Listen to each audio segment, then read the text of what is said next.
okulların açılmasıyla beraber çocukları fizyolojik olarak sürece nasıl hazırlayabiliriz? İlk önce bundan birazcık bahsetmiş olalım. Aslında okulların açılması sadece yaz tatilinin bitmesi anlamına gelmiyor. Çocuklar yeniden tekrar bir düzene girmesi gerekiyor.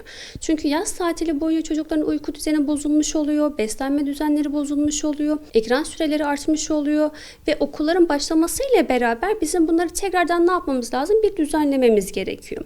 Ama bunu ne yapmayacağız? Bir hafta öncesinden ya da hemen o anda yapmayacağız. Biraz daha kademeli olarak ne yapmamız lazım? Bunları biraz da ayarlamamız lazım. Mesela ne gibi? Okulların açılmasına 1-2 hafta kala bizim tekrardan ne yapmamız gerekiyor? Çocuğun uyku düzenini eski rutinine döndürmemiz gerekiyor. Yani yine hangi saatte uyuyorsa, hangi saatte kalkıyorsa okula uygun şekilde onu düzenleyeceğiz. Aynı zamanda ise şimdi yaz tatili boyunca çocuklar ister istemez ne oldu? Biraz daha fazla ekrana maruz kaldı. Bizim de ne yapmamız lazım? Yine tekrardan bu ekran süresini ayarlamamız lazım ki okul sürecinde problem yaşamayalım. Aynı zamanda ise beslenme sürecinde de ne yapacağız? Biraz daha okul saatlerine uygun bir şekilde yine sabah kalkışı, yine tekrardan bir kahvaltı süreci, hazırlanma süreci gibi yine eski rutine yavaş yavaş dönmemiz gerekiyor. Ama dediğim gibi bunu birden yapmamız mümkün değil. Ne yapacağız? Biraz da okulların açılmasına 1-2 hafta kala biraz daha kademeli bir şekilde çocuğu hazırlamış olacağız. Peki okul sürecinde çocuğumuzu psikolojik olarak nasıl hazırlayabiliriz? Biraz da bundan bahsetmiş olalım. Özellikle çocuğumuz ilk defa okula başlayacaksa şimdi burada çocukların zihninde yetişkinlerin hiç düşünmediği, hiç aklına gelmeyen farklı düşünceler olabiliyor. Ne gibi? Annem işte çıkışta beni alacak mı? Ya sınıfımı bulamazsam? Ya tuvaletim geldiğinde ne yapacağım gibi, ya arkadaşım olmazsa gibi çocuğun zihninde çok fazla ne oluyor? Düşünceler oluyor. Bu sorulara biraz daha çocuğun yaşına uygun bir şekilde somut ve net cevaplar vermemiz gerekiyor.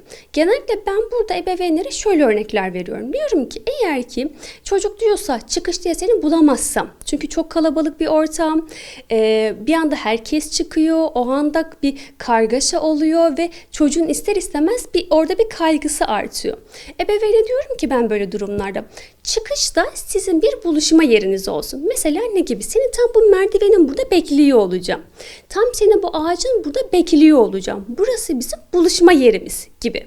Ne yapmış olacağız aslında? Çocukla beraber çıkışta nerede buluşacağımızı somutlaştırmış olacağız. Bu somutlaştırmayla beraber aslında ne olmuş olacak? Çocuğun kaygısı azalmış olacak, endişesi azalmış olacak. Çünkü ne aslında artık çocuğun zihninde şöyle bir şey var. Tamam, ben annemi nerede bulacağımı biliyorum. Annemi nerede bekleyeceğimi biliyorum. Böyle olunca da çocuğun kaygısı azalmış oluyor, endişesi azalmış oluyor. Şimdi bazen de çocuklar diyor ki ben tuvaletim geldiğinde ne yapacağım? Şimdi orada öğretmenine söyleyebilirsin, parmak kaldırabilirsin gibi örnekler verdiğimizde çocuk eğer ki biraz da kaygılıysa çok böyle kaygısını dindirmiyor aslında bu cevaplar. Çok onu tatmin etmiyor. Böyle durumlarda ise şöyle yapmamız gerekiyor. Ben burada diyorum ki role play'ler yapın. Ne gibi yani? Canlandırmalar yapın.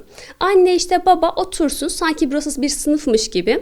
Çocuk da öğretmen olsun. Daha sonrasında anne parmak kaldırsın. Desin ki öğretmenim benim çok tuvaletim geldi. Tuvalete gidebilir miyim? Sonra çocuk da desin ki tamam kızım tuvalete gidebilirsin gibi. Sonrasında ise roller değişecek. Bu sefer ne olacak? Anne öğretmen ya da baba öğretmen olacak. Çocuk bu sefer aslında ne yapmış olacak? Tuvalete gidebilir miyim diye sormuş olacak. Böylelikle aslında ne olmuş oluyor çocuk? Evde bununla ilgili alıştırma yaptığı için okulda bu kadar çok kaygılanmayacak. Çünkü ne yapması gerektiğini biliyor, ne söylemesi gerektiğini biliyor, nasıl söylemesi gerektiğini biliyor. Biraz daha alıştırma yaptıkça kaygısı da biraz daha dinmiş oluyor. Ya da diyelim ki ben arkadaşı nasıl bulacağım? Ne arkadaş bulamazsam, ne arkadaş edinemezsem. Böyle durumlarda ise ebeveynlere diyorum ki biraz daha şöyle bir şey yapabilirsiniz. Kendi sürecinizden bahsedin. Ben de biliyor musun ilkokula başladığım zamanlarda çok fazla kaygılanıyordum. Ya arkadaş bulamazsam diye endişeleniyordum. Ama daha sonrasında bir sürü arkadaşım oldu. Çok eğlendim gibi. Ne yapılabilir? Kendi deneyimleri aktarılabilir. Böyle olduğunda ise çocuk şunu düşünüyor bu sefer. Bunu sadece ben yaşamıyorum. Demek ki bunu daha öncesinde annem de yaşadı, babam da yaşadı. Böyle olunca ne oluyor? Çocuğun kaygısı ve endişesi de azalmış oluyor. Yani bu tarz sorulara birazcık daha ne yapabiliriz? Somut ve kısa örnekler verebiliriz. Ya da diyelim ki çocuk ya sınıfımı bulamazsam diye kaygılandığında ya da endişelendiğinde biraz daha öncesinde okul gezdirilebilir çocuğa, sınıfın içi gezdirilebilir, tuvalet gösterilebilir ya da dediğim gibi yine endişeleniyorsa, kaygılanıyorsa biraz daha o süreçte ne yapılması gerektiğine dair biraz daha rol play'ler yapılabilir ya da oyuncaklarla o sahne hazırlanabilir. O oyuncaklarla beraber o sahne oynatılabilir. Yani biraz daha bu şekilde somutlaştırdığımızda çocuğumuzun aslında ne olmuş olacak? Kaygısı ve endişesi azalmış olacak. Burada genellikle hani ebeveynlerin yaptığı yanlışlardan biri kıyaslama olabiliyor. Biraz daha acite etme olabiliyor ya da çocuktan ayrılamama gibi durumlar olabiliyor. Bu kısımlara biraz daha dikkat etmemiz lazım ve öğretmenlerimizin de biraz daha bu süreçte akademik eğitimden ziyade biraz daha sosyal ve duygusal kısma biraz daha ne yapması lazım? Ağırlık vermesi lazım. Hani oryantasyon süreci bir haftalık gibi düşünmeyelim. Bazı sınıflarda bir ay bile sürebiliyor. Buralarda biraz daha sınıfın ihtiyacına göre ne yapmamız lazım? Etkinlikler yapmamız gerekiyor. Çocuğu birazcık daha anlamamız gerekiyor. Biraz daha çocuğun kendini sınıfa ait hissetmesi gerekiyor. Çünkü biz bu aidiyet duygusunu çocuğa yerleştirdiğimizde, çocuk kendini sınıfta güvende hissettiğinde, öğretmenine güvendiğinde, arkadaşlarıyla biraz daha sohbet ve muhabbet olduğunda ne oluyor bu sefer? Çocuk o oryantasyon süreci, uyum süreci daha da hızlanmış oluyor.